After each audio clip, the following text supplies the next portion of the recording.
call the meeting to order. And then the trick is then to replace it as soon as it's been used, right? I mean, isn't that the concept? Go ahead and that call it's kind of the roll. Okay. They'll shut up as soon as you do it. Ted Carlson. Here. Sticker changes color. You can Terry Kelly. Here. David Nesbitt. Here. Keith Silver. Here. Steve Strong. Here. Dee Ennis, Deputy Municipal Attorney, is here, and Linda Richardson, Administrative Hearing Officer, is here, and we have a quorum. Thank you. Going through our normal stuff here, we need a motion to approve the agenda. The agenda is, and I believe we have several things on the agenda. Our primary thing to accomplish today, as I understand, is 8A.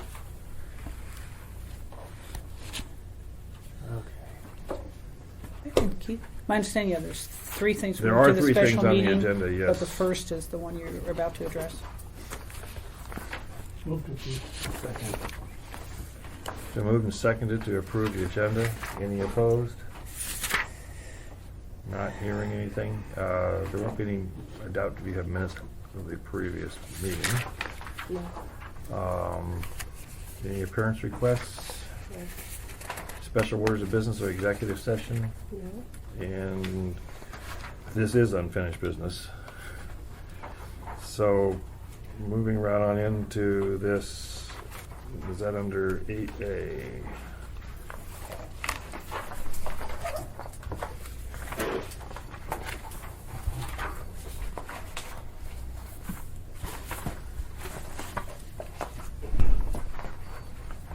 So who wants to start in? Go ahead. You sound like you were going to say Oh, something. I had just put down about executive session, so I was just going to say, do we need to go into executive session? But I don't think so. I don't think so. It's a public, it's, my view is a public issue that we're not addressing just one, yeah, so I think it's a public issue. Okay.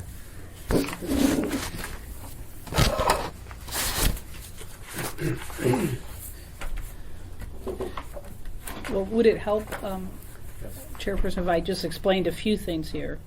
I did want to clear up that this is not something that I wrote. At the last minute, I suggested that it comply with some state law concepts, and I'll explain those to you because they were going a different direction. They being Mr. Birch, and I believe it was mostly Dennis Wheeler. So a few things, if I could just explain a few things, and then so the group has the background. But the title, if you notice, the title still mentions the election stuff, and that's because to keep this on the agenda, you can't change your title, or else you have to reintroduce it. So they kept the title the same, but this particular part of it is just the ethics rewrite. But that's why that's still there. You sound like a Cinnamon trainee who reminded the audience 5-6 times last couple weeks ago. That. Yeah, folks, we're only talking about this. We're not talking about the election. Okay. Then the whereas clauses, or theoretically a brief historical analysis, and that's all they were supposed to talk about. Now, basically what this did was, I had pointed out to, and Dennis wasn't in town at the time as the attorneys that were trying to cover for him, I had pointed out that the state statutes, we're a home rule municipality and we are granted very broad powers, and we're only limited in a few areas. And so I happened to look up, this is another time I'd looked up, and one of those areas was conflict of interest, that we have to comply with sort of certain state guidelines. And I wanted to give you what those are. Very simple. And other than that, the municipality is to make up their own ethics code. So we have free reign. This is the only thing, do you need to see this, that needs to be in these things. It's the very first four. Thank you. Now, my concern when I was reading how the original drafters of this ordinance, the direction they were going, they were trying to define sponsorship as not an official action. And actually, I'm sorry, let everybody read this.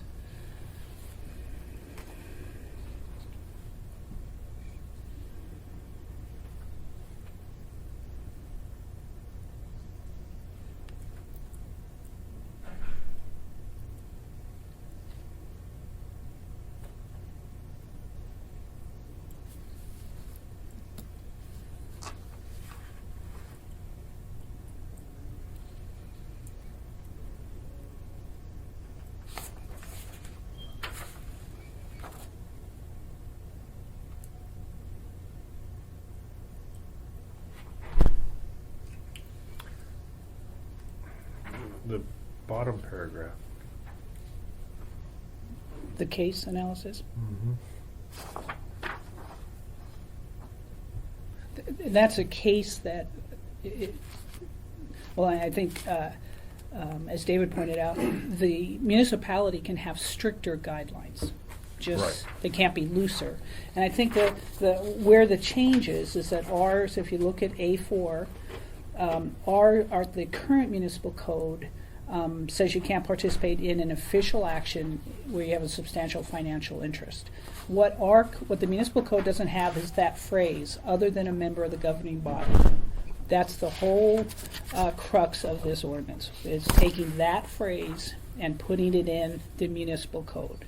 Okay, so that's what's going on here. Now, one other note of explanation is governing body. Well, how did we pick the assembly? Well, because it's defined a couple sections later, but that has stirred a hornet's nest that I'm sorry, I just have two of those. I'm sorry, I thought I had more. It's a different. But anyway, governing body is defined by the state statutes as the assembly or school board. So instead of leaving the word in member of the governing body in here, I did. Yeah, I'm sorry, I apologize. that's page 2, which is. Okay, so I must only have one. No, Well, maybe I you have got more. two. I didn't make copies. We can look at yours. Where's yours at? Is it? No, that's not it either. Well, you can just read it to us. Yeah, could you read the definition of governing body? It says, in this title, otherwise, unless otherwise provided, or the context otherwise requires, and it's under 2, assembly means the governing body of a borough. Right. And 10, governing body means the legislative body of a municipality, that is the assembly of a borough or the council of a city. So in other words, in state statute, the word governing is defined. And my concern about not putting in the word assembly in this particular context is the LURSAs, the other elected officials. I thought that would be really unclear. So it was my suggestion, well, let's just put the word assembly in because that's consistent with state statute. Of course, that's raised a huge hornet's nest. In retrospect, I'm not sure that was good advice. I thought it was easy advice at the time. What would be, what The else governing would body. be in the governing body other than the assembly? Well, you've For got your us. LURSAs is my concern. All those elected officials, all those boards. Yeah, but they're not a governing body.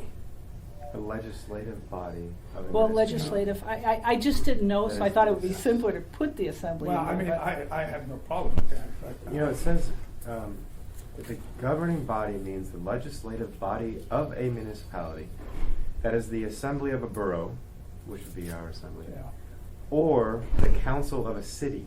So that would exclude the LURSAs, wouldn't it? yeah. Yeah.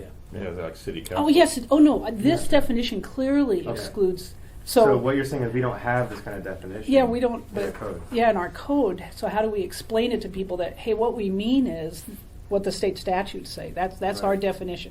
I see. So our code is Then more. why not Yes. incorporate the state statute by reference? Well, that's a possibility, we've tended not to do that in our code in general, Other than we did with respect to the eight. financials, if it's already appropriated, Mhm, that one phrase I want to remove, mhm. that refers to the state statute there. The APOC thing, yeah. Yeah. Yeah, and, I'm sorry. No, go ahead. By the insertion of the word assembly, then it seems like this is special treatment, so it has a very bad reaction to people reading it. Mhm. Whereas I was just trying to do something simple, it's defined what it is 2 sections later. So if this, to the extent this board gets further on this particular issue, and maybe we should just go through all the issues real quick, so you have an understanding, and then, because if the board isn't in favor of this at all, we don't have to reach these smaller issues. You did say that the municipal code could be more restrictive. Yes. Okay. And so it appears that the code is more restrictive. At this, I think so, because we don't have that one phrase. Yeah, okay. I just Yeah. wanted that clarification. Yeah, we don't have that one Okay. phrase. So if I could go through just some of the other. And obviously, subparagraph B, under conflict Mhm. of interest, the municipality did adopt a conflict of interest ordinance by June 30th of 1986. It was done by Yeah. 2007. Yeah. Well, actually, they had a previous one. and then Right, it was rewritten. and obviously, these issues were taken into account when that code was, when that ordinance was put into place. So there must have been a reason why it was not included initially and never has been since then. Mhm. Did we have any idea why?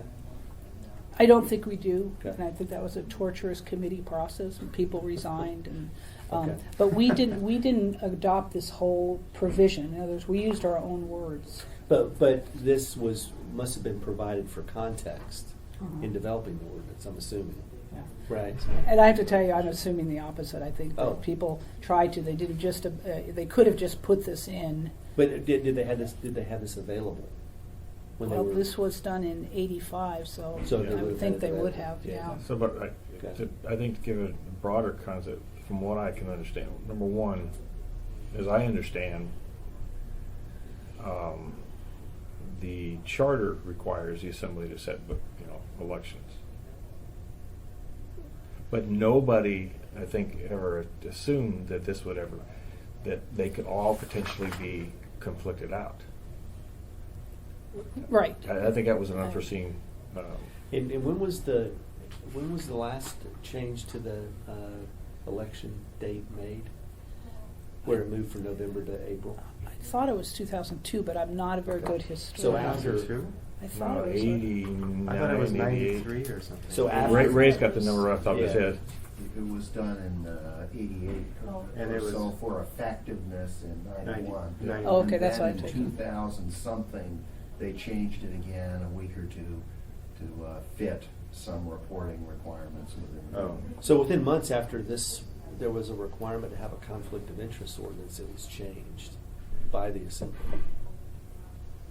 I guess I'm not getting that. Say, what's- I'm just trying to develop Mm. a chronology of events. So we had to have a conflict of interest ordinance as a municipality by the 30th of June in 1986. But if it wasn't there, then this would be it. Yeah. Right, so I don't know if it was actually done or not. This was your baseline. Right. Your default provision. If Your you don't default. have one, then I this don't know if we controls. actually had one. In I don't know place back then. then. And Well, we would have had notice, to have one by the 1986 though, right? What? Or default. or default. Or this. And we don't know. Or this. Okay. But, you know, also this language is interesting and vague. Each municipality shall adopt a conflict of interest ordinance that provides this. Right. Right. So here's my point. If we didn't have it in place when it was changed from November to April, which it was in 1988, we used this was used as the default, and this provided the ability for the assembly to make that change. So we have precedence. Right. anyway. And what they did was provide for a future date, future effective date, as opposed to immediate. And I think that was his. But they still had, within that, if I remember, we read that, I don't know how many meetings ago, but I think some people still had to serve longer than anticipated under all that. Except that you never knew, because of the way they did it, you didn't know if they were going to be re-elected in the subsequent years. Yeah, I think So that- there was an intervening election to cure the issue of somebody self-serving. So in the implication was that the voters, knowing that this person might serve longer than originally planned, still re-elected that person to that role. Yeah, I think that was the point, delaying it by like 3 years. or something. Right. Make sure that So everyone that had to be everyone had reelected at least once. an intervening election, so Well, that the no last- voter was taken by surprise that somebody was gonna serve longer, Are you- and they were was there- stuck with it. No, the last page in 8A,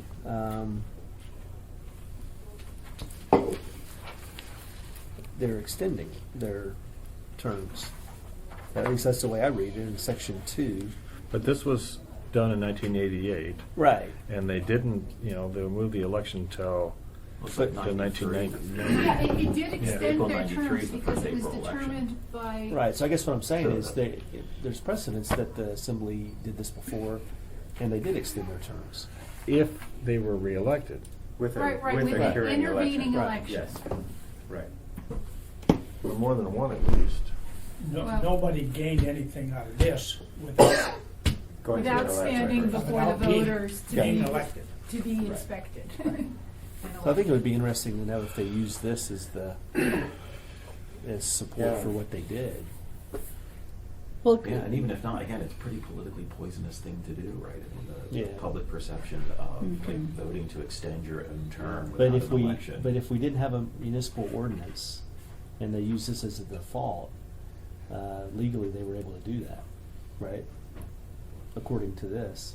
Well, again, what we have said in our opinion is that they, the assembly could do that today, Right, under our today. opinion. They If they were willing to set the date of enactment a few years down the line, such that everyone would face at least a re-election in the meantime, that we've said that would be acceptable. The question is, can you change the code such that they can vote on their own current term? So, Well, their and term. this, But and this what would you're allow saying them is- to do that. This would have allowed them to do that, is what you're Right, saying. they could have done it immediately. There's nothing that says you have to do it years out. I mean, the way I read subparagraph 4, is it subparagraph? Yes. Yeah. Yes. They could do it. So I guess it would be interesting to know if in fact they used this I see in, what you're in saying. 1988. Right, whether they thought this was just a smarter way of doing it, And I think we could or easily. whether they felt like they were having to follow a Right. specific code. And so we should be able to determine when we initially developed the municipal ordinance for conflict Of of some interest. type, yeah. That's, Okay. and I see your point, yeah. Yeah. Mhm. I'm not saying that changes my mind, but at least, Right.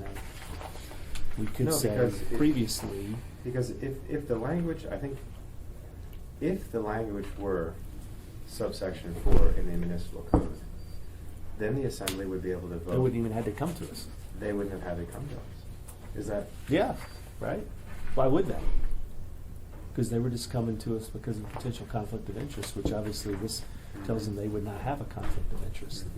I mean, that's the way I read it. But Well, it's a funny thing though, right? Because one says that if they have a substantial financial interest, they Right. are to declare it and Right. to ask to be excused from That's voting on the right. matter. Right. And so, Right. and so Still- what would be the logic of the presiding Right. officer? And my understanding, you guys would know better this. My understanding is that what happens in the state legislature all the time is that Yeah. Mhm. people Mhm. following these rules say, "I have this significant financial interest, and I ask to be excused," And they and say people say, no. "No, we refuse to let you be excused because we've got the same kinds of interests that we Right. wouldn't be able to vote on as well," right? And so, But- I certainly don't want the assembly looking like But that. I think that Like our legislature. But the difference here is that you were speaking at the state level. This is municipal related.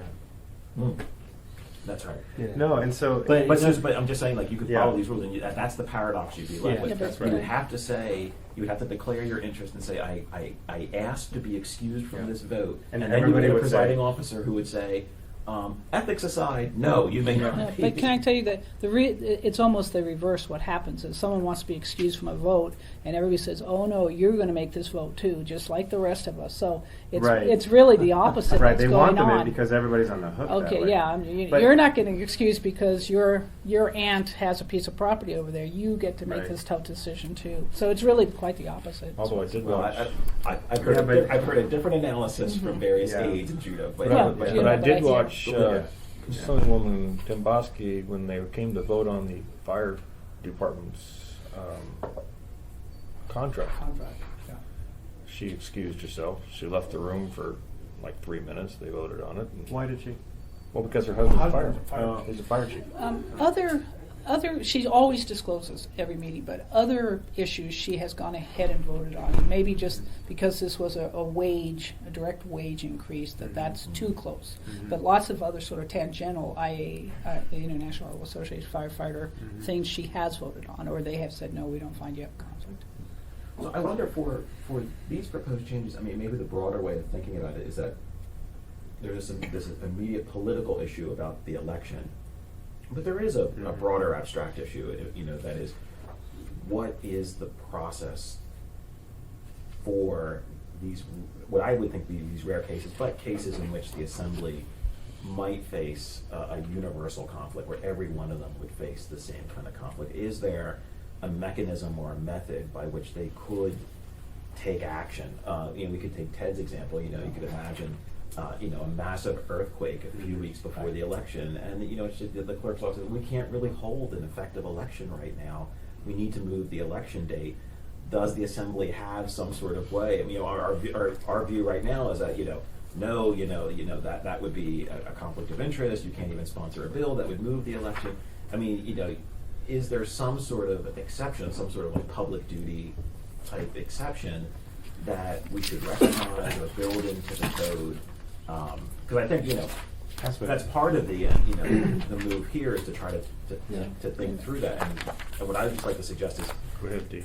that project of thinking through some sort of exception like that is not unreasonable. I didn't want to do it in a way in which, it allows for those extraordinary kind of cases, Right. but doesn't open the door so wide that, by and large, things that aren't extraordinary wind up coming through. In other words, it just winds up being a way in which people are skirting Okay, complicated if this issues. was passed, like it's written here,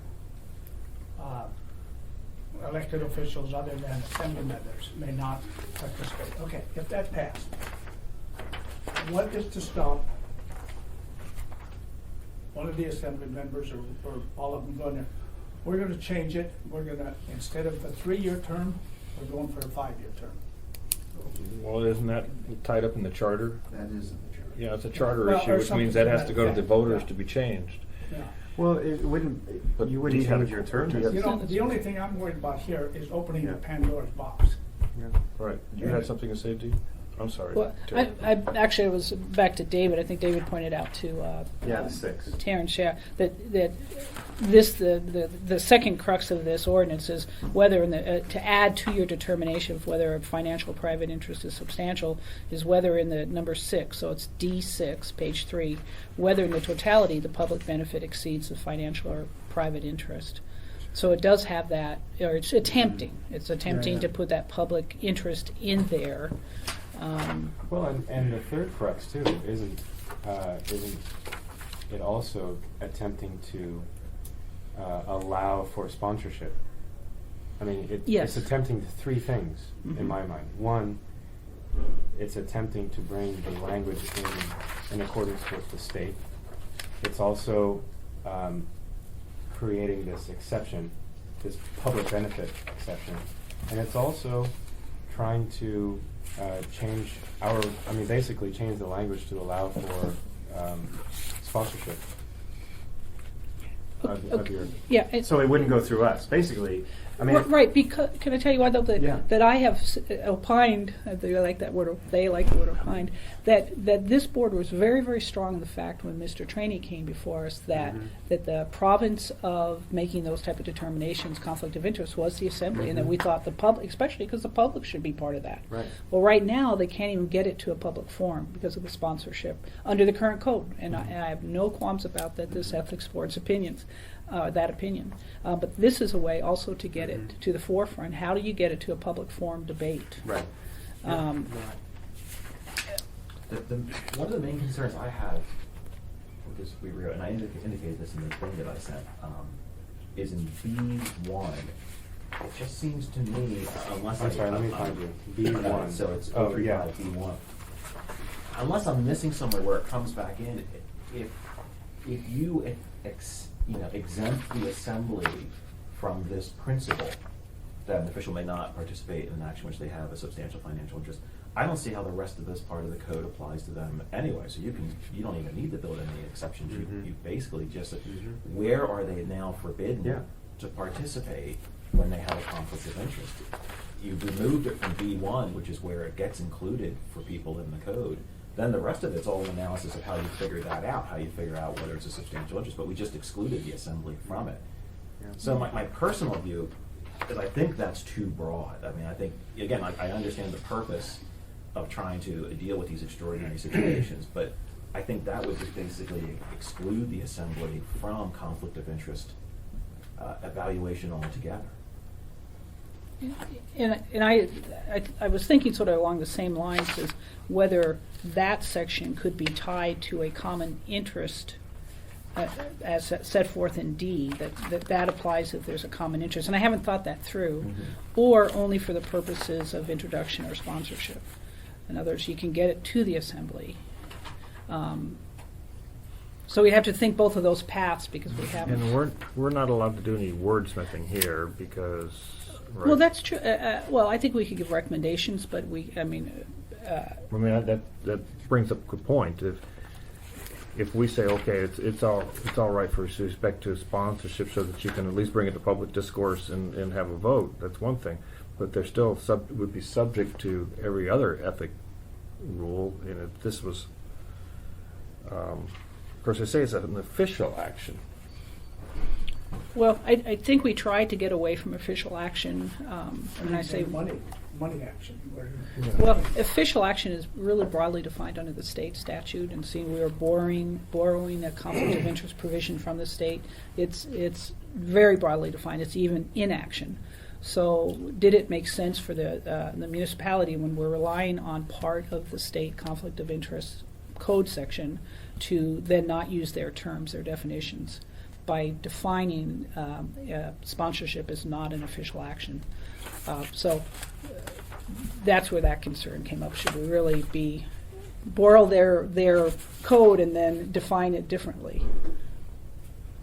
So that's why the first edition of this was turned around and struck out Yes, in yes. in B1. Right. Initially, and again, I will say I didn't write this initially. The idea from the drafters of this were to define introduction and sponsorship as not an official action and to get around that issue. Well, that's really pretty inconsistent with state law. And again, state law may or may not control us in that particular area. I mean, again, there's some language about conflict of interest and general and in municipalities, but I just didn't think it was a positive way to go. That let's deal with the issue head on, which is when there's a common interest, and not rely on that. So that's why that got taken out. But I certainly understand, Terry, your concerns with doesn't B1 sort of override the other limiting parts of the analysis? Oh, because D wouldn't it really doesn't apply. untie the Gordian knot, it cuts it, right? I mean, Yeah. like, Yeah. you don't need any of the other revisions after that because you basically just excluded the assembly. I mean, why, if you pass the revised B1, what's the problem with sponsorship anymore? You could sponsor anything. You could sponsor a person, someone could, an assembly person could sponsor an ordinance in which they are, in which they alone get a personal raise. Yeah. It You don't doesn't need- matter because they've now been exempted from the prohibition of participating when they have a conflict. You of don't need interest. subsection 6. They consider it, they would simply do it under B1. They'd simply say, hey, we decide it's important, we can do it. And So if we vote on wanted, it. if we wanted to proceed here, I don't know what word editing we're allowed to do, but the suggestion, again, I find that current language unacceptable. I think a way of getting at it would be to say something like, elected officials, except as indicated in the following sections, may not participate and then the various sort of circumstances in which you're trying to carve out in the next sections. What happens if everyone has a thing? Then we can vote. Then at least they make sense. That it makes sense why you're trying to carve out these exceptions. And B1. So then what B1 is doing, it's maintaining the general principle that people may not participate when they have a conflict of interest, but indicates there will be some exceptions coming in the following sections. And I kind of agree with that because I'm actually trying to take the state code and figure out if it fits in here. So like subparagraph 1 is actually C for the most part. So I think by accident, but yeah. yeah, but it is. Yeah, it might not be by Yeah. accident. It might have been, Give yourself credit, D. yeah. Oh no, Yeah, I take no credit at all. And then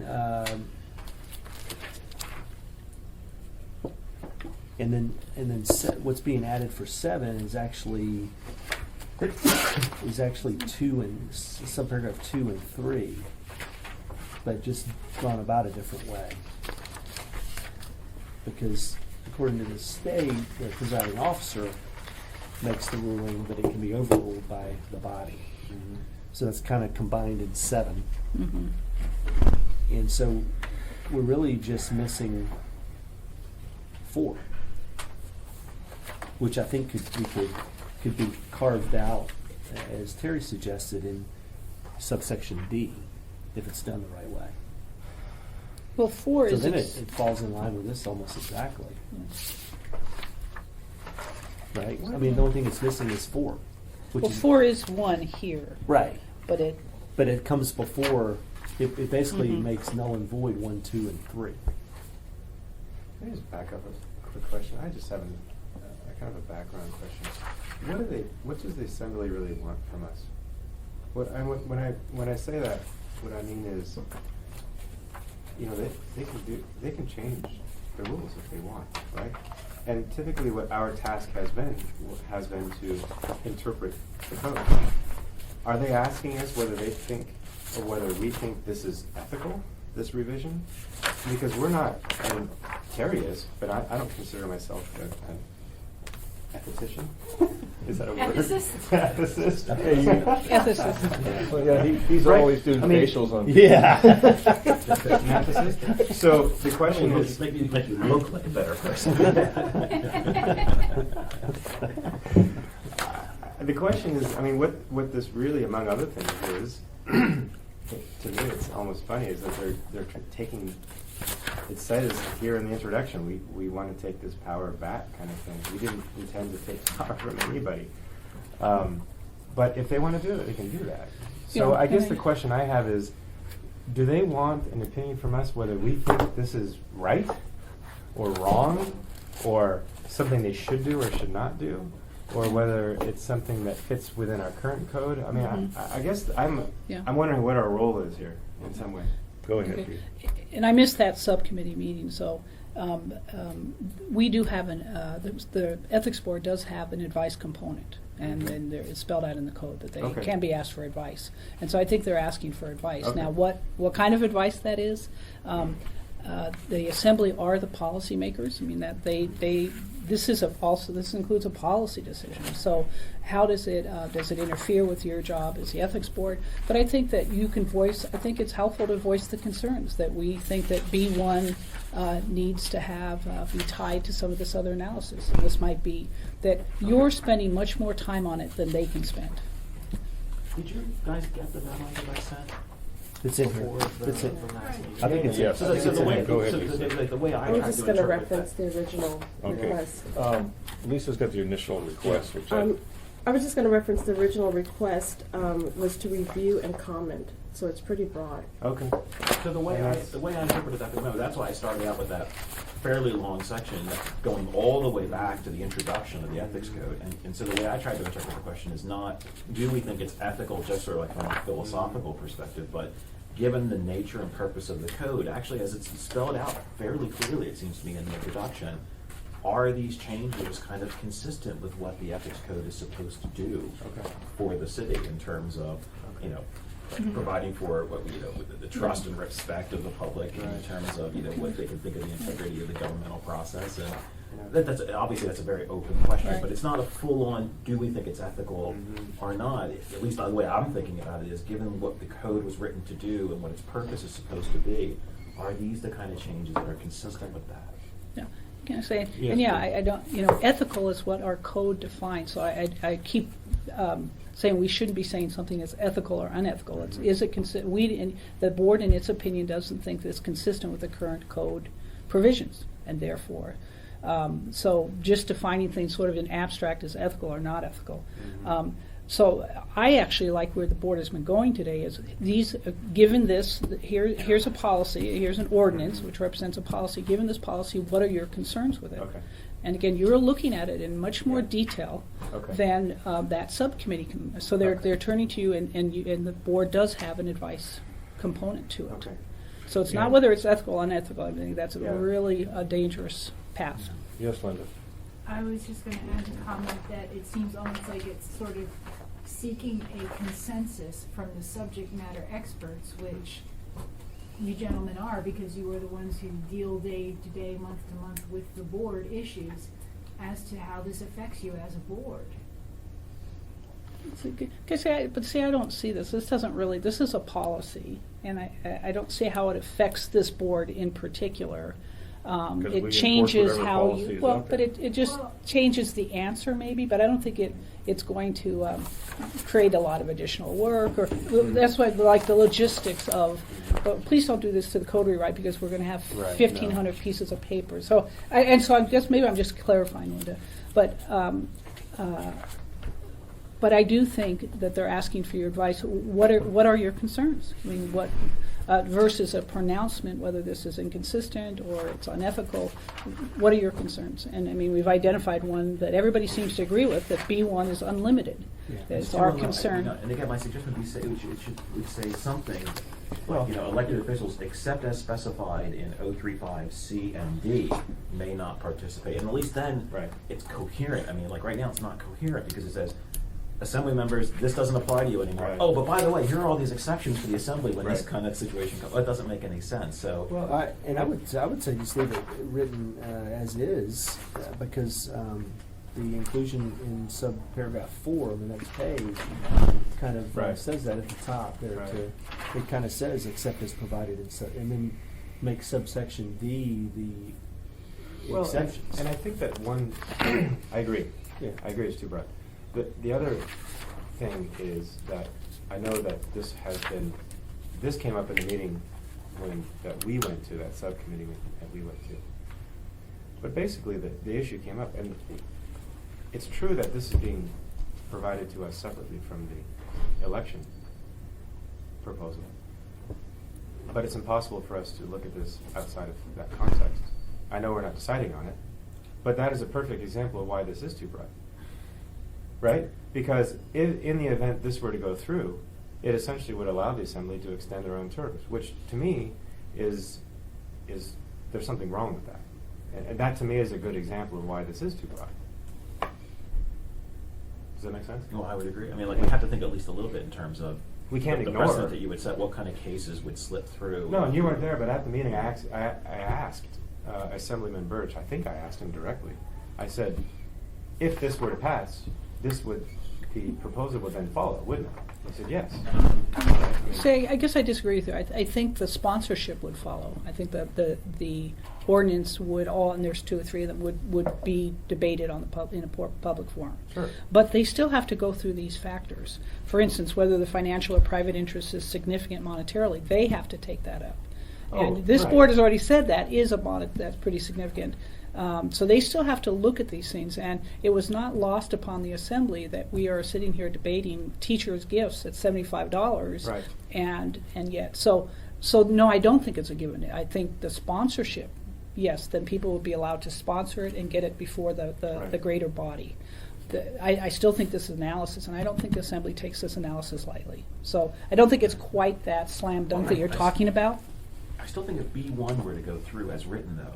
Oh. I mean, is that your sense too? Yeah, that I B1 think it goes- needs, okay. probably needs to be tied, it needs to be limited, you're absolutely right, by the current structure. Yes, Linda. With that being said, that the assembly is cognizant of the board's prior analysis and sensitive to it, B1 prevents future similar analysis from even being developed in future situations. And so they don't have, they would lose the possibility of having the comments of 5 volunteers representing kind of common sense view. But Linda, we have very strongly, we being the board, very strongly taken the position that that type of disclosure should be before the assembly and the public. Right. That we should not be doing it. And in fact, you're right, under the code, current code, we're limited once it hits the assembly level.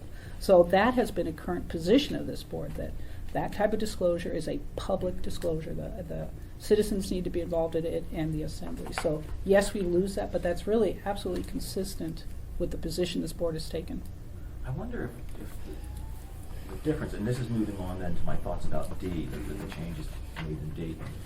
You know, when an assembly person has a conflict, we've been saying that's best done in the open forum of assembly meetings in which other assembly persons in the light of the public can make a determination about whether there's a conflict of interest or not. And the idea is that because precisely in part because on this particular, on any given particular issue, the other assembly persons are not conflicted. Mm-hmm. So you have, a majority of the assembly that's not conflicted on, say, a particular ordinance, and then they can pass judgment on their peer. Okay, is that a substantial conflict or not? Sort of like when we have people on this board make declarations, I might be conflicted, what do we think? Well, we're not conflicted in the same kind of way, like knowing Chris Birch, we don't know him in the same kind of way, and so we were able to make a kind of determination, well, because we're not conflicted. if every member on a body is conflicted, you don't have that impartiality anymore. You don't have that impartial peer review of whether the conflict is serious or not, because you're passing judgment on your own view. To me, this starts making it look a little bit more maybe like the kind of conflicts that the mayor might have. And if you notice, because there'd be no peer to go to, there's no impartial peer to go to. And if you notice, when the mayor has these kind of conflicts, the code requires the mayor to come to the Board of Ethics and work out a plan to manage the conflict of interest. And Which that's he why I has think done numerous times. Which the mayor has done, Mr. Mayor has done numerous times. And that's what I'd like to see in D. I would like to see some moment in D in which the Assembly comes to the Board of Ethics for its advice on these kinds of matters, on whether the conflict, so in other words, it is true when a single Assembly member has a conflict, we've said it's best done in the Assembly meetings, but I don't think that's true when they're all conflicted in the same kind of way. Like the mayor, I think that's the model here. The mayor is asked by the code to come to the board and work out some sort of way of managing the conflict. Well, and to follow that up, that's what happened here. We gave them advice on how to manage the conflict. And it seemed as though that instead of taking that advice or going, they tried to change the I think language part of of the it was code to we get didn't- around our advice. We didn't give them a written advisory opinion. When I went to the Assembly meeting, they were still looking for the advisory opinion. Yeah, we did on the. Yeah, we Did we give them a Oh, written? yeah, yeah. On very strong. this And issue they here? had a recommendation in it. Right. Oh, not on these changes to the code, No, but no, to the no. original request, Yeah. can someone vote on their own? Yeah. term? Yes. We wrote that up and sent that off already. You're working on D here. The problem I see with D is if they make those changes, then it only pertains to the Assembly. All other elected bodies, road service boards, the school board, are not, it does not pertain to them, right? Is that what they want? Oh, is that why you were saying you got in trouble for just saying Assembly? No, As no. opposed to elected body? Yeah, I mean, again, I tried to simplify it so it would make clear that it didn't include LURSs and any elected official. Yeah. Because the state There, defines. Because it says, it says members of it used to say elected body. Now they wanted to say the Assembly. So that takes the school board out of there, takes the road service boards out of there, Well, all I of think that. I think it aligns with the statute though, for Alaska in reference to the conflict of interest, where it is limiting to just the governing body, which is defined as, in our case, the Assembly. Yeah, governing body, but Yeah. this doesn't, ours doesn't say governing, it says elected body. Yeah. Well- Well, but we're changing it, right? Well, they're changing it to the Assembly. Well, I mean, we could change it to governing body as defined by.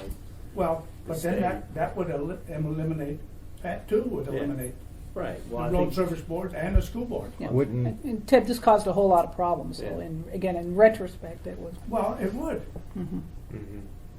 What would you suggest instead? Leave it like it is. Well, but this is, the where it says elected body, that was an addition in the original edition. Yeah. And then you see it's crossed out. Mhm. So the whole, everything that's underlined there is new. And what was underlined still in bold and crossed out was But all if- something if- that was If you changed. leave that in there, like that, with the Assembly, it only pertains to the Assembly. It doesn't pertain to anybody else. So is that good or bad? Huh? Is that good or bad? That's bad, Bad. because it doesn't pertain to anybody else.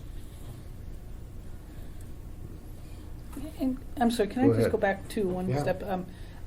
David, I don't think that the Assembly's trying to get around this opinion. They recognize that under the current code, as you defined, What, But let's excuse get me, rid I of- don't mean to, but the way I gather, this originally was put in there so that the Assembly could decide, well, each governing body could decide whether it was a conflict. So if this other, they say, they asked us for a ruling, we said it would be a conflict. Well, they can overrule.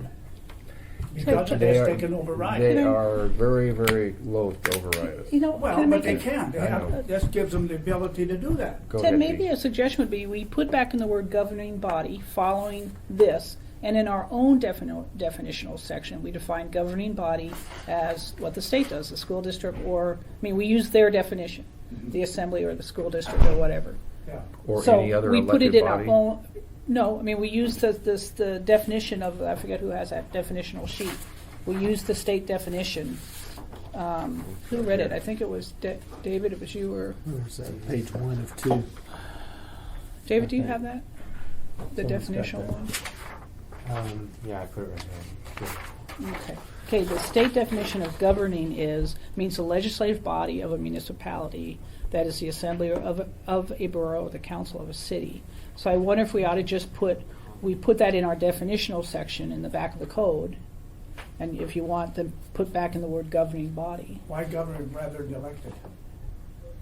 Because we don't want LURSs doing Yeah, this. we just We don't want LURSs specific. doing that. No, There's but no they problem. should be able to rule. I mean, same problem. I mean, this gives everybody, us included, if we're elected, any elected body, it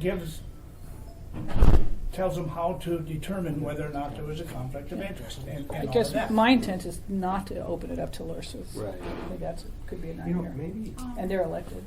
If we opened it up to nurses, would that allow people like the Luxington, no, recent? excuse me. Yeah, that's, I didn't want to say the name, I was trying to think. Well, it's what now way- public, to tell you the truth. Yeah, so. so the Our recent recent case, roads case, we wouldn't want that person self-inspecting their own ethics status. I think if we did that, we would actually make it less restrictive than the statute. If we included all That's elected Yes. another bodies. good point. Yeah, This, and this, we're not allowed to this do that. specifically allows that for the governing body, which is defined as, so I don't think we could actually do that. I think what we're trying to do is maybe lessen the restrictiveness for the governing body and follow more closely the statute, so. So if we're, go ahead, Dave. I just have a quick thought here. It seems like, to me, I mean, we can horse around with this some more if we want. This is just my initial impression. That is, that I think we're all in agreement. The assembly, this B1 is too broad the way it's written. And for the reason, and the reason is simply because it's this kind of unique situation where every assembly member has this inherent conflict. And I think that under the circumstances of extending your own term too, it just smacks of something being wrong. I mean, from the public perspective, it seems like it would be wrong to extend your own term. I tell you what, You're a member of the public and you're attending our meeting. I would really appreciate it if you would refrain from making facial comments and size. Mr. and things. Chairman. If we're in a court of law, for example, those kinds of things just aren't allowed, and I just really prefer that not happen today. Yes, Ray. I did not know that you had appearance requests possible on your agenda, because it's not posted, and if there It had was, been it was, one, I would it have was posted. requested. You're right, it was posted though. I'm sorry, Yeah. okay, well, I would have requested. I have no problem having you speak if that's what you'd like to do. But we're here meeting amongst ourselves. You are a guest and you're a part of the public, and I would just really appreciate it because I'm staring at you over the shoulder of Steve right here, and it's very distracting for me when I'm trying to portray my idea that I hold with a lot of respect, and you're not being respectful of my opinion. So I'm just asking you to cut it May I out. request, may I speak to you before you make a decision on this briefly? I have no problem. Yeah, I don't know that we're quite ready to make a decision, it's like, but we were coming to some sort of resolution, I thought. Well, I think If we you have a had some resolution. I think we suggestion. have a consensus on B1. D, I don't think we've arrived at.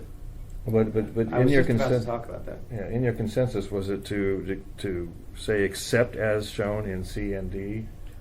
Well, that's the way I'd like to do it, because again, I do see the public purpose of, I can imagine scenarios, again, the earthquake shortly before an election day, in which there is kind of like, use your kind of language, a compelling interest in which the state must act, the governing body must do something, Right. but it's a unique situation in which they do face Yeah, an immediate conflict, all of them would face the immediate conflict, and that the ethics code probably should have some sort of mechanism. That was my whole point. My whole point was, if this section here is too broad, this section is really kind of repetitive of what is happening here. But I also recognize in the purpose here that there should be some avenue that the assembly, and if that's why I think we really could be focusing our attention on subsection 6 or the wording of subsection 6 to accomplish what's really trying to be accomplished here. If it really comes down to if they all have their own conflict, I still think there's a problem with that unique situation, which is that conundrum that we keep running into here. This and this are repetitive to me. I think we should be focusing on subsection 6. Yeah, I would like to see, and I'll just throw this out there, see what you guys think. Like, as I said in the memo, what I would like to see D do, and this might be predictable as a member of the Board of Ethics, I'd like to see D say something like, in that kind of unique situation, the Assembly shall go to the Board of Ethics for a determination as to whether the interest is substantial or not. In the same way that the mayor. Well, I mean, Right. we don't have a skin in that game. I mean, in some sense, we're the impartial peers. That's what I would like to see the Assembly So then do. we're back to. But it is substantial, so your ruling would have to be as substantial versus how would you manage it? Now, the language is when financial or private interest is held in common, so it's not known yet whether it's substantial or not. The view is that Assembly members can judge each other's interest as to whether it's substantial, even though they have the exact same conflict of interest. What I'm saying is, when that unique situation occurs, what I would like, since there's no impartial peer on the Assembly anymore, what I would like to see the board say is, the Assembly shall go to the Board of Ethics for a determination as to whether all of their interests in this particular case is a substantial interest or not. But under our current, it would be substantial. I was saying, it is substantial unless you put this change in and put in number 6, whether in the totality the public benefit exceeds the final opinion or fine. This would be the idea of including some. I don't like the language, but including some sort of exception, some sort of extra factor, right? Yeah, So I guess to me, this is awfully subjective. Public benefit. And I appreciate it's very difficult in the short timing that you had here to come up with something. I didn't write this down. All right. Come on. When it was presented, the drafters had it was very, very difficult to come up with something because I'm having the rest of the stuff we can back and forth, but to this one it's almost like it's a catch-all. Yeah. So Well, I'm worried about the right. language of 6. Again, I'd rather see some sort of compelling interest or necessary duty. In other words, again, that's an in-principle judgment of when should the Assembly be allowed to act in unison when they're all conflicted. And I have to admit, my view, because I think these kind of cases are going to be fairly rare, my view is I'd like to see that limited to the kind of cases that Ted imagined. Right. A natural disaster occurs and the state and the Assembly must act. So there's a compelling duty that the necessary action that's got to be taken. I'd like to see it limited to that. 6 to me just sort of looks like, well, on the balance, we've got this budget, and the budget includes several items in which we're giving each other individual grants and things like that. But the totality of the public benefit surely outweighs the few $1,000s that I'm giving to this Assembly person or that Assembly person. Anyone's going to be able to at least make that kind of argument for almost any kind of conflict. It's the specific language in 6. So what I'd like to see D do is kick it to us in those unique situations. I would like to have a number 6, some sort of thing that says there is that extra factor, but I'd like to see 6 tightened up to be limited to something like a compelling interest or a necessary public good. I agree, and the one thing I would add to that too is that if you are an Assembly member and you're working under subsection 6 here, there's going to be a lot of, I would suspect there'd be a lot of, not scrutiny, but a lot of attention done and made to that. If you are going to be working under that catch-all, it better be a pretty good reason, because I assume it would get a lot of attention. Well, yes, Dee, go ahead. Well, I was going to say, I think there are other situations that are less than emergent situations, such as redistricting, and that does affect, the Assembly does that, it does affect their votes, and so there are other situations where a common interest is shared. But that doesn't affect until the next election, at least, right? It affects, so if the redistricting is done in January and they're up in March, then it does. So I'm just saying there really are other situations that have common interests that are not emergencies. So my other concern with this is by throwing in a compelling is that the assembly are the policymakers, and now you're going to weigh factors of public good and private interest. And I think that's inappropriate for the ethics board. So I'm concerned about that too, is that's why these people are elected, is for them to make those type of decisions. So to be careful about that you really, is that really what you should be weighing? Right. And I guess, Terry, I understand your examples, well, they could all do this. I guess I just don't see that. Should we be always working from a position that, if our 12 or 11 elected officials decide to engage collectively in egregious behavior, I don't think that should be our starting point. That do we have enough standards, and yes or no to this, doesn't matter. Do we have enough standards to guide them?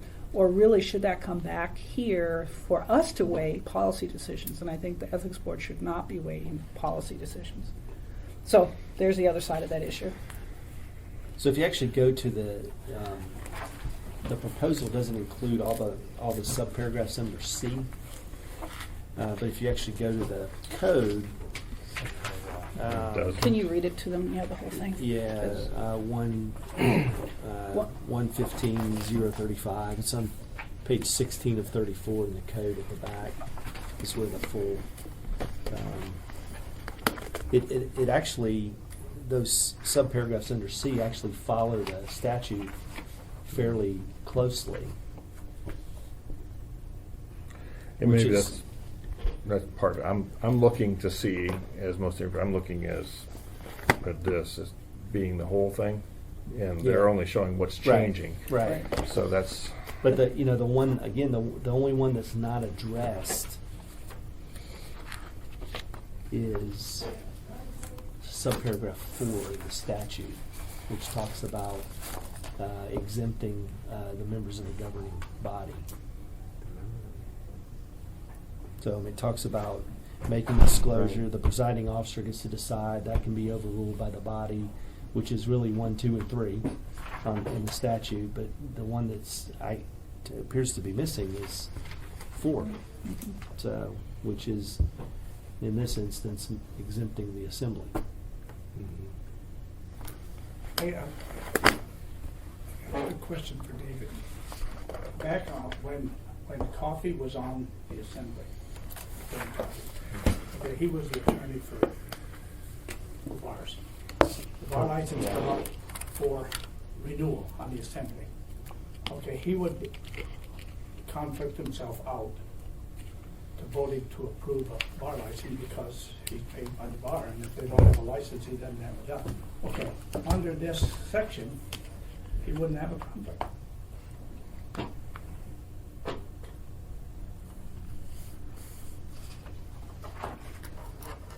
Well, no, Well, he has to why? declare it.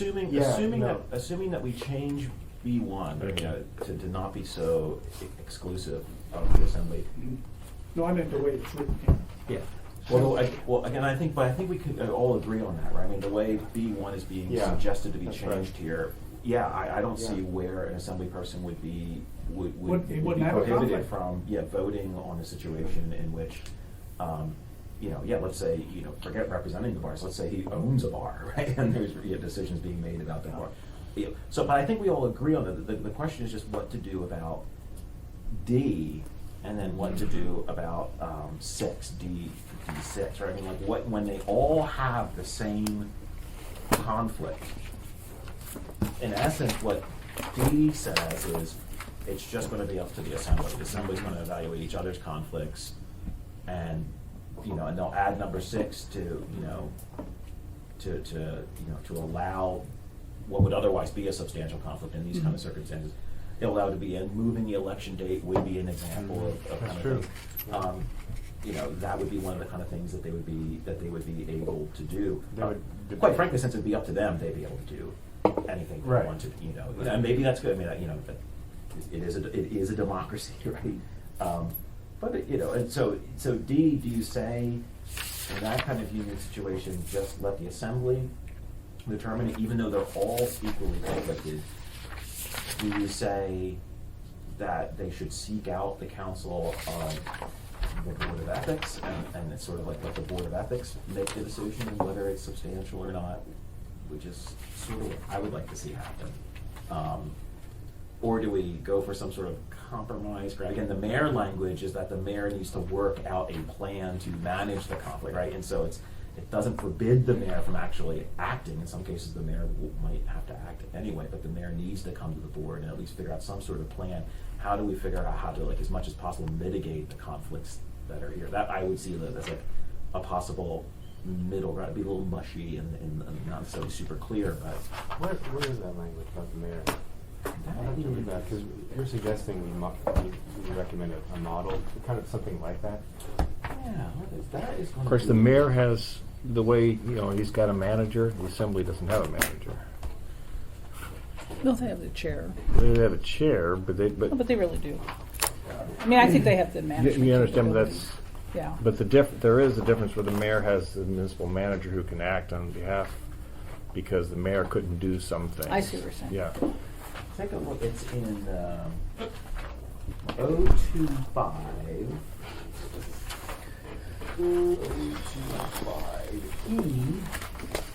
025E6, page 9 of 34. Thank you for the numerical reference. Right. 9(6). 025 E6, The mayor did you holds the say? full composition is presumed.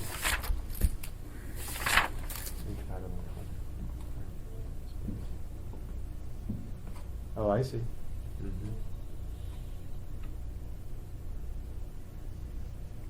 And the mayor came to us with respect to, he had to make decisions with respect to the downtown board. He owns the bar next door here, has a substantial financial interest. He doesn't own it all. And there's been a couple other issues. Yes, Linda? The problem with using the 6 as a straight-out analogy is it appears that for assembly persons, that is not a full-time position. Is that correct? Well, they would probably argue with you. I mean, Well- others have told me they spend over 50 hours a week on assembly, but Oh, no, but the code says Yeah. explicitly assembly Yeah. is not a It's a full- full-time position. It's right. assumed to be, consistent with having other interests, and that's what sort of like Right. the reason why I kind of see it as the analogy I see is that in the mayor's case, the reason why the mayor is being asked to go to the Board of Ethics in this situation is the mayor has no peer. The mayor has no peer to go to, impartial peer to go to, say, hey, I've got this potential conflict. What do you think of it? How should I manage it? Is this acceptable? Is this not acceptable? Again, it seems to me that when you have a case in which every assembly person is conflicted in exactly the same Which is way, the same result, right? then it seems to me that they're basically judging. It's sort of like one person judging their own conflict and deciding for themselves whether it's substantial or not. Given that when that kind of situation happens for the mayor, the code says go to the Board of Ethics for advice. It seems to me it would be a pretty good idea for the assembly as well. I mean, that would be another compromise language that, you could say that, that the assembly should go to the Board of Ethics for an advisory opinion. The advisory opinion would not necessarily be binding. They could still do what they want, but they would have to face the additional public scrutiny if the Board of Ethics says in its advisory opinion, no, your conflict is substantial and the public duty is not overriding in this kind of case. And Which that, is what happened here. well, that's right, I mean, and then that's- they may say, no, it's so important, we're just going to ignore the Board of Ethics, but it at least provides an extra counterweight on the side of clean governance, as it provides that extra little counterweight. But is it really that important? Is it really that important that even against the Board of Ethics' public advice on this matter, you're going to plow through and do it anyway? And related to that, Assemblyman Birch offered to waive his pay for these 7-8 months, whatever it turns out to be. But then we said, well, no, there's still a private interest. Yet it was difficult to explain to the board that they had, to the assembly. Well, yeah, you still got a private interest. You get the prestige and others, which they all kind of scoffed at. Some of them, he says, maybe I won't run for re-election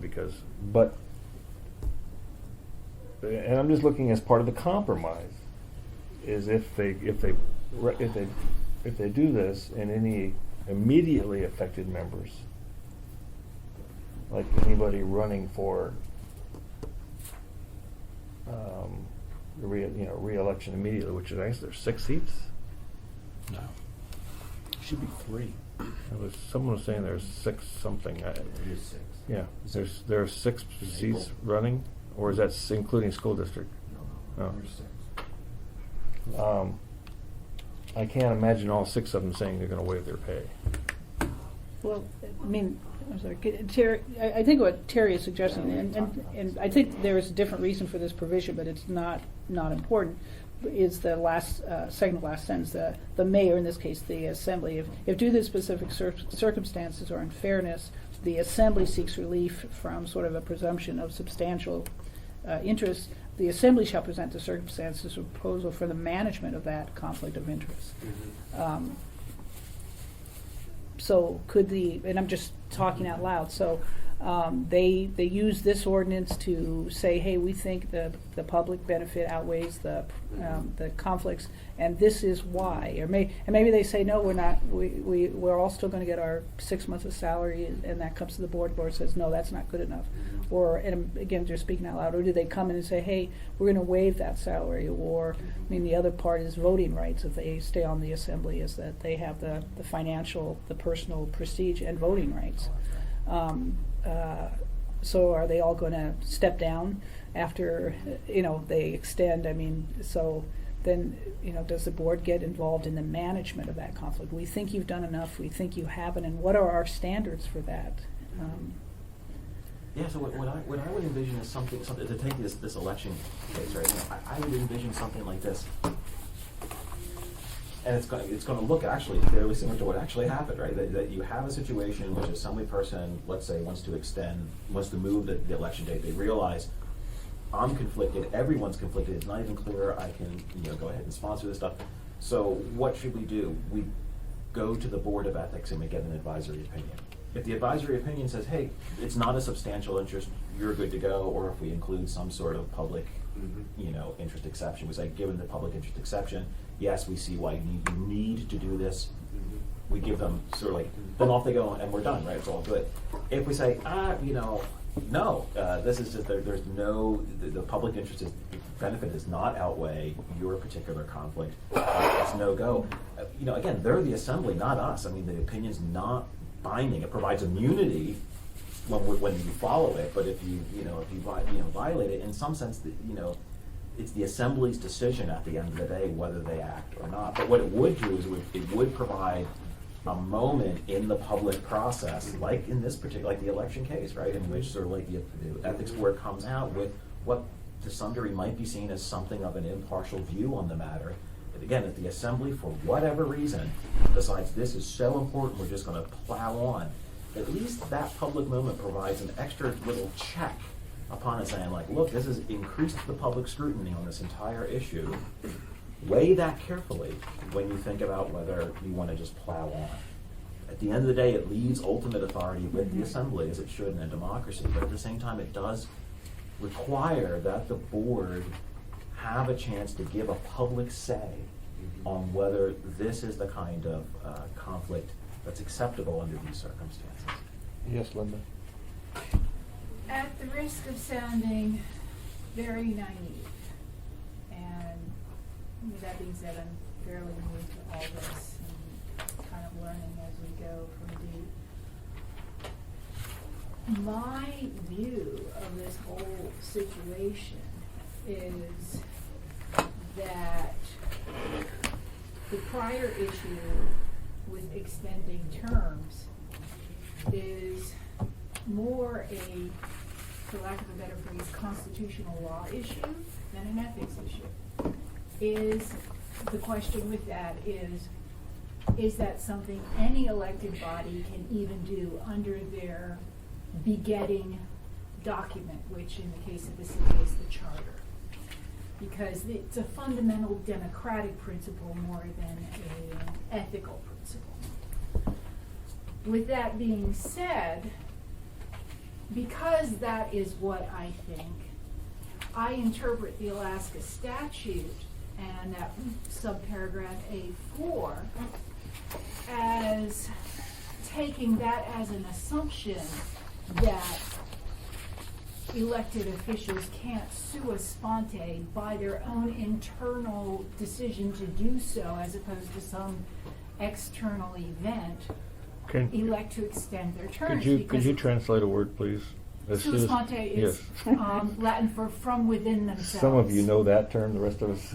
Yeah, so basically you can't self-generate an extension of your terms because it's a constitutional law principle, a democratic principle, not an ethical principle. And so, because that is an assumption of law, I interpret the Alaska Statute 2920.110A4 with that as an underlying premise, which means the only kinds of things that come up for an elected body to vote on that they would all have an interest in, that they would all say, okay, public interest outweighs our interest, are things other than extending their own terms.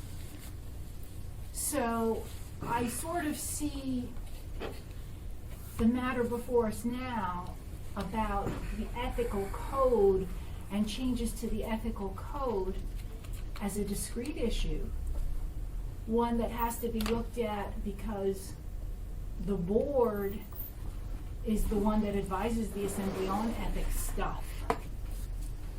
And then the second matter that Assemblymember Birch is pushing about extending terms, at the risk of alienating people, I see that as whether or not it violates the charter, and whether advice that it does or does not violate the charter is, under constitutional law principles, accurate.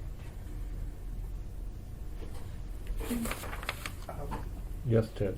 Under your analogy there, the way I see that then, if this other is passed, where it takes the assembly members or the governing body out from the ethics code there, the conflict of interest code, it automatically puts them under this.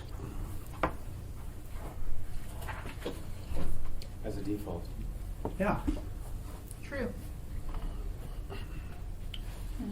so if they take themselves out from the ethics code that's required under this, then they are no longer under this, so they have to fall under this, because we don't have a conflict of interest regulation for the governing body.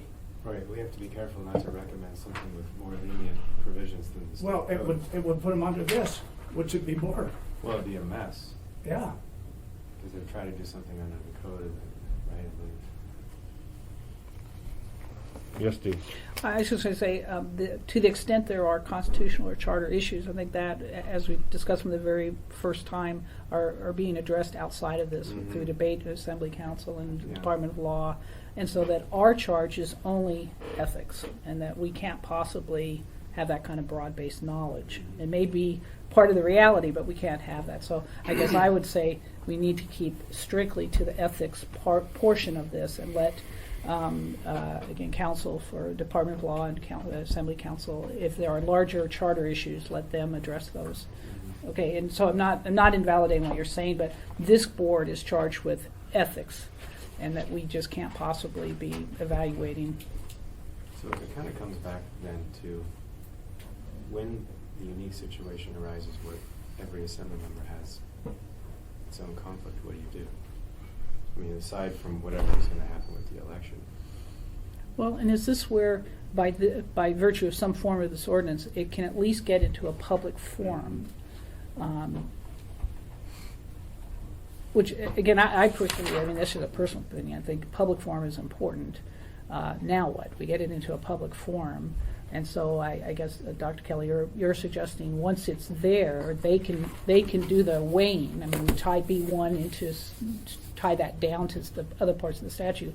They can do the weighing, but then they have to bring back to the board their management plan, how they're going to handle that conflict.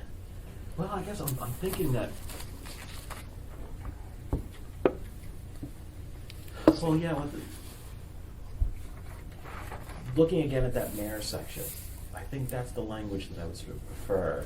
Is the idea that when this unique situation occurs, the assembly shall go to the Board of Ethics for an advisory opinion. And then leave it at that, and then the advisory opinion, what does the advisory opinion wind up saying? It might wind up saying, no, this is beyond the pale, there's just no way, this conflict is too deep and the public interest is not strong enough. It might be, no, there's no problem here, and it might be, here are various ways to manage it, right? You know, here's a conflict, but here's some ways in which you can manage the conflict in a way in which public, trust and respectability and integrity of governance is still maintained. Leave it open, because it might not always be a question of does it need to be managed or not. Because what I'm saying is the assembly should go to the board in these kind of cases first to help it make the determination of whether the interest is even substantial or not. Because Yes. it may well be that, especially if you add something like 6, that the interest might not be substantial anymore. Yeah, So are you thinking that as a standalone provision instead of this ordinance, or in addition to this ordinance? well, I would see it as part of. I would like to see it as part of D. Okay. That I just main wanna make paragraph sure. in D. I mean, which right now, basically the way D is envisioning this gets solved is that the mechanism is we all have the exact same interest, no problem. We can all participate in evaluating each other's interest, even though we're in essence evaluating our own interest in the process. What I would like to see before that happens is a clause that says when that occurs, when a financial project is held in common by members of the assembly and is attributable to the obligations and benefits that as determined by the assembly, and then stop there, the assembly shall go to the Board of Ethics for an advisory opinion. Say that again. So in D. So first you get the statement of the unique situation, right? When a financial or private interest is held in common by members of the assembly and is attributable to the duties, obligations, and benefits of the office as determined by the assembly, and at that point say the assembly shall seek out an advisory opinion from the Board of Ethics. And can I, Terry, that doesn't make sense to me, because doesn't the board need their weighing first, their opinion on number 6? That they should be, that's the whole idea, is to get it to the assembly so that they can weigh in on these factors. In general, the board doesn't second guess those factors, but in this unique situation, you're saying there might be a review of the management of the conflict. So I don't. Oh, yeah, right. Okay, so the board, the assembly should be doing the weighing. Yeah. No, I think, so my proposal, and what you're proposing is would be another one we should get on the table. My proposal is not that we second guess them, but that we do the first guessing.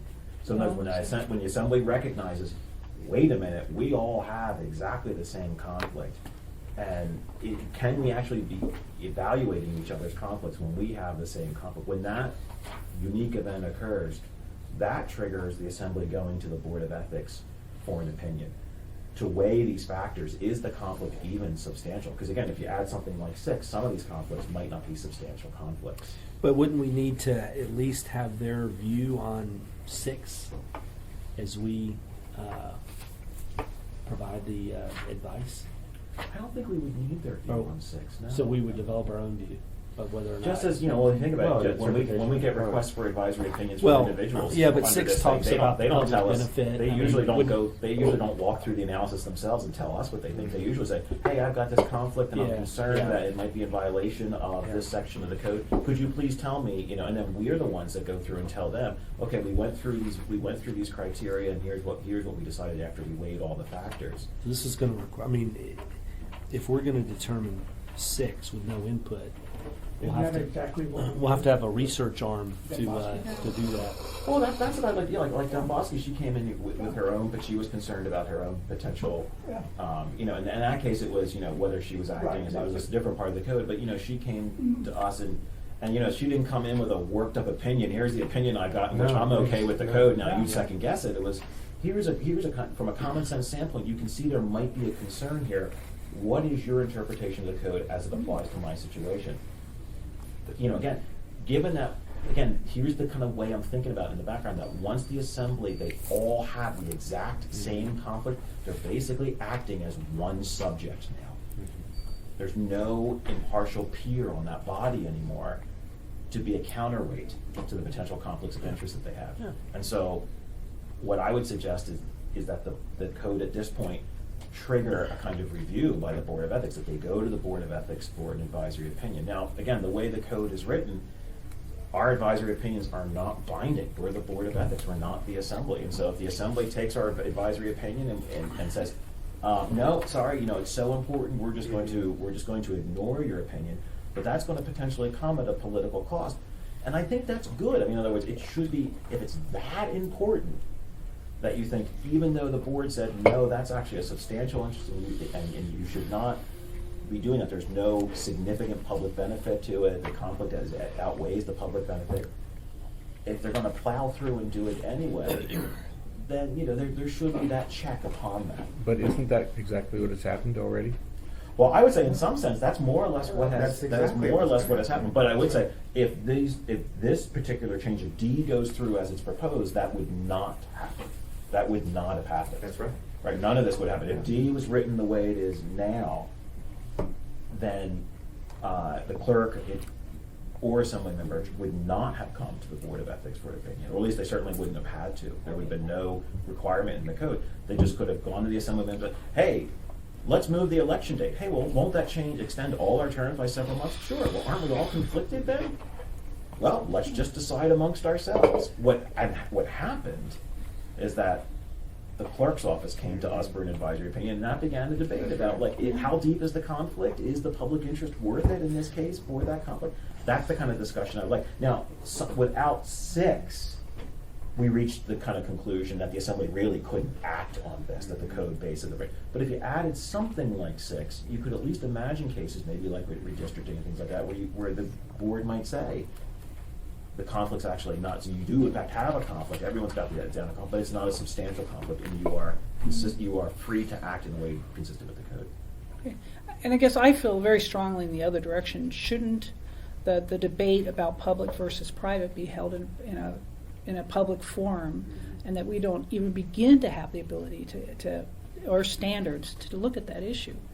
Is that the full thing is discussed, they know they're going against the grain of substantial interest and conflict, so it's going to be totally discussed, I would assume.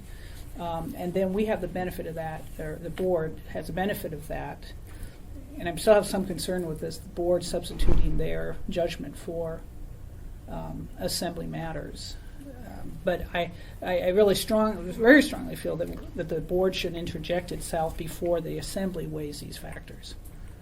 My concern is that they all face the same kind of conflict. What kind of public discussion can you honestly expect from people who will all face the same kind of conflict and would all have an interest in proceeding and minimizing the presentation But of Terry, the conflict? so what? So they have a very one-sided analysis. It still comes back to the board, and they say, "Hey, this is a really short-sighted analysis." I see. So no, but so you're saying so D would include board maybe some management advisory. There's an advisory opinion at somewhere the on end. the part. Okay, so you're okay. Right. I thought you were And saying plus- no role for the board. There is And a- if you can imagine, my concern is that you have no role for the board. What kind of discussion? So it takes place in an assembly meeting, but notice when it's 1 or 2 assembly members who have this kind of conflict, there's other assembly members, there's people there who don't have a skin in that game who are willing to call it out. When they all have the exact same conflict, what kind of public discussion is really going to occur? Now, I agree. Actually, I think you'll find a significant, pardon me for interrupting, a significant amount of public interest in people showing to testify. Yeah. I was surprised how many people showed up to testify just as it was introduced. Yeah, though this issue's been primed in the public in part because of our advisory opinions on this. Well, that and, the press brings it up, and there's others, but there was a lot. But it There means was an awful lot of public interest. As we've all noticed in the last month, right? This board's opinions on these matters enhance the public debate. It gets taken very seriously by the public, and that's, I think, D. And in some sense, I'm not too bent out of shape about whether it's before or after the assembly does an analysis first. But Right. D, I do feel pretty strongly that D ought to include a moment that requires the board to weigh in on the matter. Which, If there's an interest held by In this common, unique case where right. they all hold exactly the same interest. Can I suggest, we seem to be moving in that direction, is maybe do the public participation. Sure.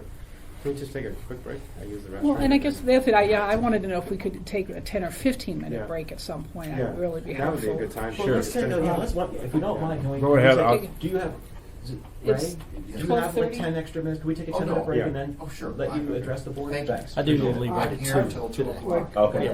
What do you So are we think about apparently. changing the agenda, do these other two matters, because we're not gonna No. get to the other two. No, and they were. No, we're not gonna We get have to them at all today. We have to move Oh, okay. this. We I did didn't that. expect to. Yeah. I thought they had to be